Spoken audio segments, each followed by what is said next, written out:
اپنے کلیجے کو ٹھنڈا کر دیا، مجھے میرے بھائی کا لاشا حاصل کرنے دے۔ حضرت سیدہ زینب صغریٰ اپنے بھائی کے لاشا اتارنے گئیں اور پرواہ کیے بغیر کہ ان کے ساتھ کیا ہوگا، اور آپ نے اپنے بھائی کا جسد اتارا، سینے سے لگایا، بوسہ دیا اور جنت البقیع میں سپرد حیات کیا۔ 14 رمضان تھی۔ یہ خبر امام زادہ عبداللہ شاہ غازی کو اس وقت ملی جب آپ اپنے چچا حضرت ابراہیم دیباج اور اپنے تایا حضرت عبداللہ کے ساتھ حضرت محمد المہدی النفس الزکیہ کے حکم پر آپ اس وقت عراق بھجوا دیے گئے تھے، اور حضرت نفس الزکیہ نے آپ کو اسی لیے بغداد بھجوایا تاکہ کچھ وقت تک آپ بنو عباس کی فوجوں کو، منصور کی فوجوں کو انٹرسیپٹ کر سکیں اور ان کی اٹینشن ڈائیورٹ کر سکیں۔ غازی بابا کو عراق کے راستے میں خبر ملی کہ آپ کے والد کو شہید کر دیا گیا ہے۔ غازی بابا غم سے بے ہوش ہو گئے، بابا کو جدا ہوتے وقت آخری وقت الوداع کہہ رہے تھے، اور جو آپ کی حالت تھی وہ بالکل ایسی ہی تھی کہ آج بھی سوچتا ہوں کہ آل بیت نے، آل رسول نے وہ کربلا ثانی کے سارے غم دیکھے ہیں کہ گویا اسی طرح جس طرح امام حسین قاسم کو رخصت کرتے تھے اور وہ شہید ہوتے تھے، علی اکبر کو رخصت کرتے تھے اور وہ شہید ہوتے تھے، امام زادہ عبداللہ شاہ غازی کو آپ کے والد نے بھی ایسے ہی رخصت کیا، اور پھر امام زادہ کی بھی آگے چل کر سندھ میں 8 برس کے بعد شہادت ہوتی ہے۔ 145 ہجری امام زادہ کے در سے پرسہ پیش کرتا ہوں، بارگاہ امام زادہ سے، بارگاہ امام زمانہ سے، بارگاہ پنجتن میں پرسہ حضرت محمد المہدی النفس الزکیہ، اور اس کے ساتھ ہی حضرت امیر مختار کا بھی پرسہ ہے۔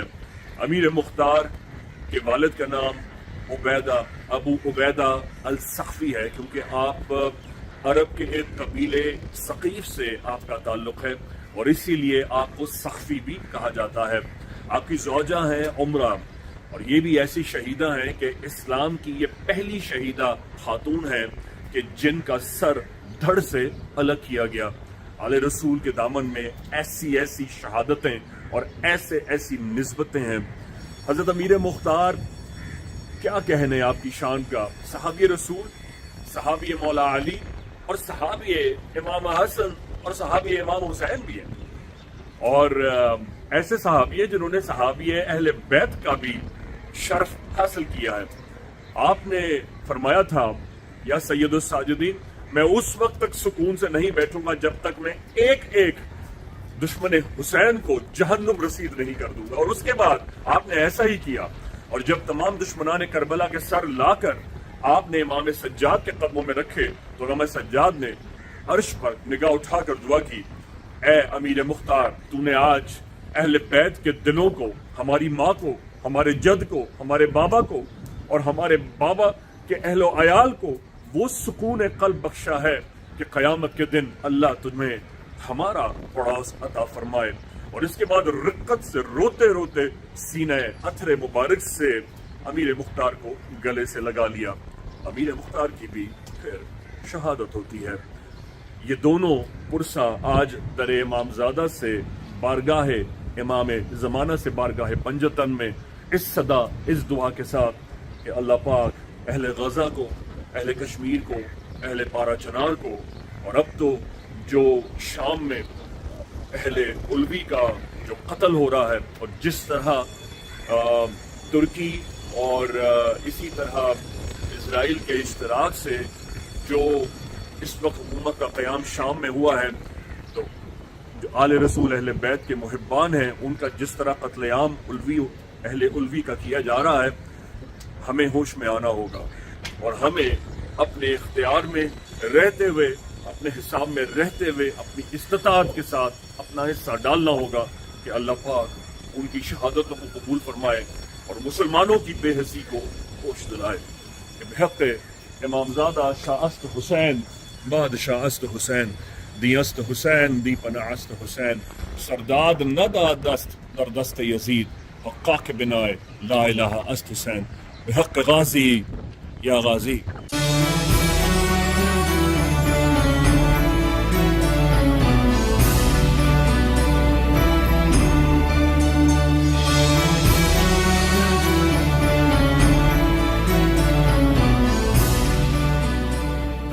دربار امام زادہ عبداللہ شاہ لشکر گادی سے خوش آمدید. وعلیکم السلام ورحمۃ اللہ وبرکاتہ.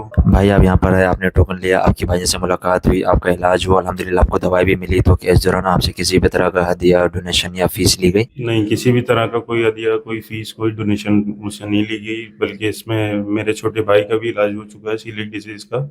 اس میں بھی کوئی ڈیزیز, کوئی بھی ہدیہ, کوئی بھی روپیہ پیسہ کسی نے ڈیمانڈ نہیں کیا, اور الحمدللہ آج وہ شفا یاب ہے. اس کا ایک بیٹا ہے تقریباً 2.5 ماہ کا. اچھا بھائی, جیسا کہ آپ کو پتا ہے کہ حال میں دربار میں بھائی جان کی حاضری پہ پابندی لگا دی گئی ہے, تو اس حوالے سے آپ کیا کہنا چاہیں گے؟ نہیں, پابندی کا تو کوئی سوال ہی نہیں بنتا, کیونکہ غیر مسلم بھی آتے ہیں دربار پہ. یہ تو اہل علیہ کا دربار ہے, اس میں پابندی کا تو کوئی طریقہ کار ہوا نہیں. اس میں تو غیر مسلم بھی حاضری دے سکتے ہیں, کیونکہ وہ ایمان رکھتے ہیں کہ یہاں سے شفا ملے گی, تو ان کو شفا ملتی بھی ہے. اس پہ پابندی نہیں ہونی چاہیے کسی پہ بھی. وعلیکم السلام. کہ فی سبیل اللہ بھائی جان سے ابھی دوائی لے کے, یہ ایران سے دوائی لینے آیا ہوں 10 سال کے بعد, اب پھر اگلے مہینے ایران جاؤں گا. میں بھائی جان کے پاس آیا ہوں اور نہ کوئی ٹوکن کے پیسے لیے, اور علاج بھی بتایا, سب کچھ کیا, اور الٹا خدمت بھی کی ہے, چائے بھی پلائی ہے, سب کچھ کیا ہے, اور بہت اچھا کوآپریٹ کیا بھائی جان نے. بھائی جان سے مل کے بہت اچھا لگا. اور دوسرا کوئی پیسے ویسے کچھ بھی نہیں لیے یہاں پہ, تو نامناسب بات ہے, کیونکہ اہل اولیاء کا دربار ہے یہاں پہ, تو غیر مسلم بھی آتے ہیں, سب آتے ہیں, اور بھائی جان کی پابندی لگائی, بات سمجھ نہیں آئی, تو بہت غلط بات ہے, نہیں ہونی چاہیے پابندی. کسی قسم کا کوئی ہدیہ نہیں ہے, بلکہ ہر چیز فری ہے. اور بھائی جان سے ملاقات ہوئی, دل کو خوش ہوئی. جس طریقے سے انہوں نے تسلی سے ہمارا علاج کیا, ہمارے معلومات لی, ہمیں بہت سکون ملا اس بات سے. دیکھیں, اولیاء اللہ کا دربار ہے, دربار میں پابندی تو ہونی نہیں چاہیے کسی کے لیے بھی, چاہے مسلم ہے غیر مسلم ہے. اللہ نے انہیں ہمارے لیے ہدایت کا ذریعہ بنا کے بھیجا. اگر ہر کسی کے لیے ہم اس طرح دربار بند کر سکتے ہیں, تو پھر یہ چیز اچھی بات تو نہیں ہے نا. دربار پہ کسی قسم کی پابندی ہونی نہیں چاہیے کسی کے لیے بھی. ابھی انسولین پر ہے, کتنا یونٹ لے رہی ہیں؟ یہاں رکیں گی یا میرپور جائیں گی؟ ادھر رکیں گی 2-3 دن جائیں گے, پھر چلی جائیں گی. آپ ان کے فرزند ہیں, آپ ان کی مجھ سے آ کے دوا لے لیں, اچھے ہو کر آنا انشاءاللہ, تو مٹھائی لے کر آنا. ان کو میں 6 مہینے کی دوا دیتا ہوں. یہ کوئی نشہ وغیرہ کرتے تھے؟ گٹکا, پان؟ گٹکا بھی کھاتے تھے؟ صرف پان؟ اور پان بہت زیادہ کھاتے تھے؟ وہ بھی چھوڑے ہوئے ٹائم ہو گیا, 4-5 سال ہو گئے. نہیں, سال بھر ہوا. عمرہ پہ گئے تھے نا پچھلے سال, وہاں ان کو خون کی الٹی ہوئی ہے. جب سے 2 مہینے پتہ نہیں چلا, یہاں آنے کے بعد پھر پتہ چلا کہ ایسے کہتے تھے. ریاست سے علاج چل رہا ہے ہاسپٹل سے. یہ ان کا سی ٹی اسکین بھی انڈوسکوپی.